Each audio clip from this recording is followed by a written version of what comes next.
कहते हैं अगर मन में जीने की ललक हो, अंदाज सकारात्मक हो और हौसला बुलंद हो तो हर रोग से टक्कर ली जा सकती है। तस्वीरों में बच्चों को पढ़ाते नजर आ रहे इन शख्स का नाम है अमरनाथ मौर्य। आपको जानकर अफसोस होगा कि अमरनाथ मौर्य पिछले 18 सालों से बोन कैंसर से जंग लड़ रहे हैं, लेकिन इनके हौसलों में कोई कमी नहीं आई है।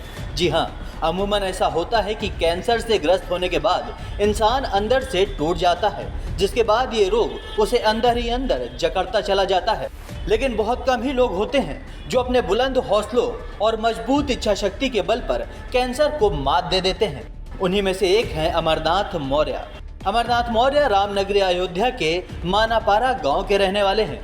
यहीं रहकर ही वो स्थानीय बच्चों को तालीम देते हैं, यहाँ तक कि जो बच्चे आर्थिक तौर पर सक्षम नहीं होते, अमरनाथ मौर्य उन बच्चों को निःशुल्क शिक्षा देकर उनके भविष्य को संवारने का काम करते हैं। उनकी ये पहल उनके सकारात्मक व्यक्तित्व में चार चांद लगाने का काम करती है।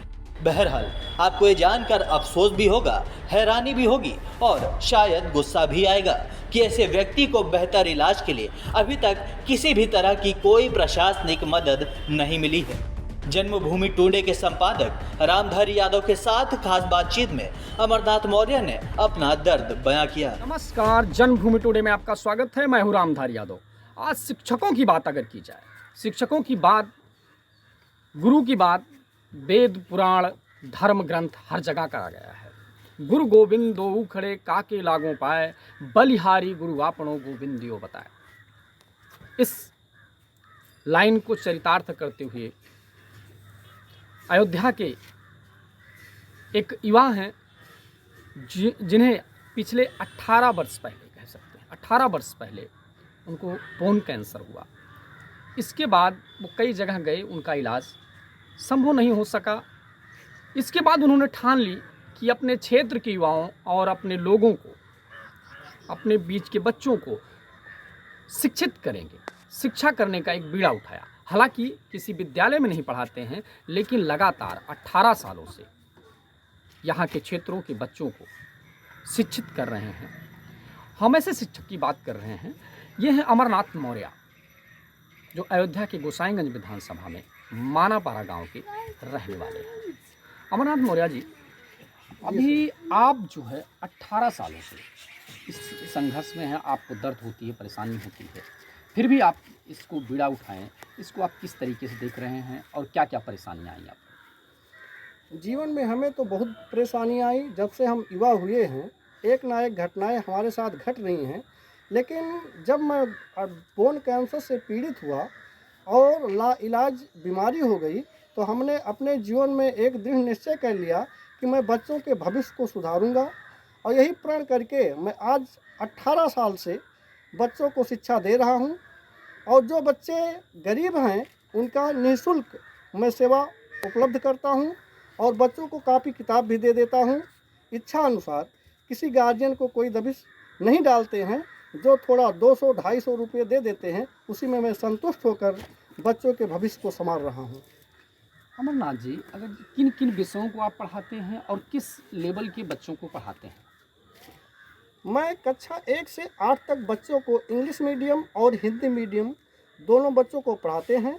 मैथ और साइंस और मैथ, ये 3 सब्जेक्ट कंपलसरी है जो बच्चों को मैं पढ़ा रहा हूँ, जिससे बच्चे देश के भविष्य नागरिक हों, डॉक्टर, इंजीनियर, बड़े बड़े IAS, PCS, बड़े बड़े अफसर रैंक की नौकरी को प्राप्त कर लें, जिससे हमारा नाम रोशन हो।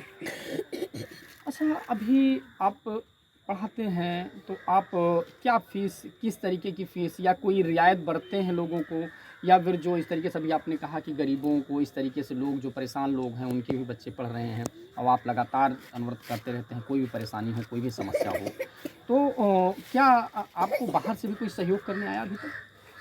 नहीं सर, आज तक मेरे पास कोई बाहर से सहयोग करने नहीं आया।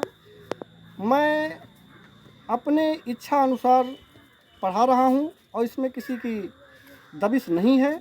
और बच्चों के भविष्य को संवारने के लिए मैं एक ऐसी शिक्षा देना चाहता हूँ जिससे बच्चे आगे होकर के हमारे गांव, ज़िले का नाम रोशन करें।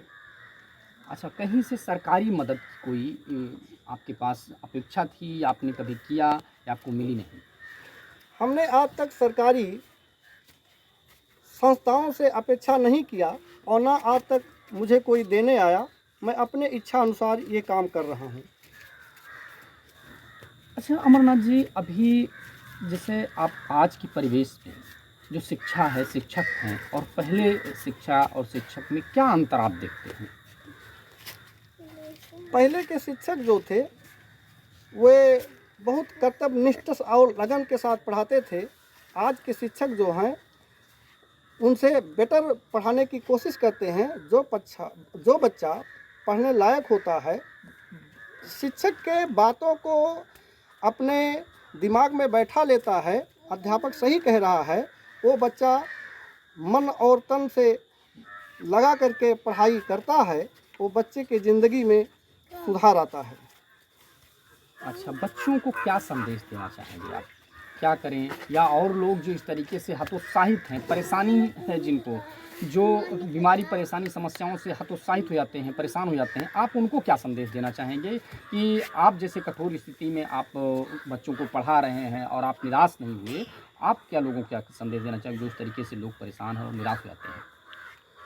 हमने अपने लाइफ में ये सोच लिया कि ज़िंदगी में जो परेशानियां होती हैं वो प्रकृति द्वारा दिया गया एक तोहफा होता है, जिसे इच्छा अनुसार उसे स्वीकार करना लेना चाहिए, क्योंकि इसमें प्रकृति का हस्तक्षेप नहीं करना चाहिए। जो कुछ हमें मिला है उसे गिफ्ट स्वरूप उसे स्वीकार करना चाहिए और अपने कर्तव्य करते रहने चाहिए। और अपने कर्तव्य की भावना का निर्वहन हमेशा करते रहना चाहिए। बहुत बहुत धन्यवाद। ये थे अमरनाथ मौर्य, जिन्होंने कहा कि भी परेशानी जो है ये तो ठीक है, ईश्वर की दी हुई है, लेकिन जो आप करना चाहते हैं उसको आप करिए। आपका जो लक्ष्य है उसको आप करिए। परेशानियां तो ईश्वर देगा, जो उसको देना है वो देगा, वो आएंगी, लेकिन अपने लक्ष्य को पाने के लिए आप कार्य करिए। साथ ही साथ शिक्षकों की अगर बात की जाए तो शिक्षा में इन्होंने एक अपना योगदान यहाँ के क्षेत्र के बच्चों को दिया कि भी ठीक है, बेसिक नॉलेज, बेसिक जानकारी इनके यहाँ बच्चे आते हैं, बैठते हैं। ऐसे बैठने की भी कोई व्यवस्था नहीं इनके यहाँ, लेकिन सब लोग अच्छी शिक्षा मिल रही है, इसलिए लोग आते हैं और पढ़ते हैं। फीस का कोई निर्धारण नहीं है कि भाई इतना देना है तभी आके पढ़ना है। आप आइए, पढ़िए, जाइए, अच्छे बनिए। इसके लिए अमरनाथ मौर्य ने ये संकल्प लिया है। कैमरा पर्सन महेंद्र पाल के साथ रामधारी यादव, जन्मभूमि टुडे, अयोध्या।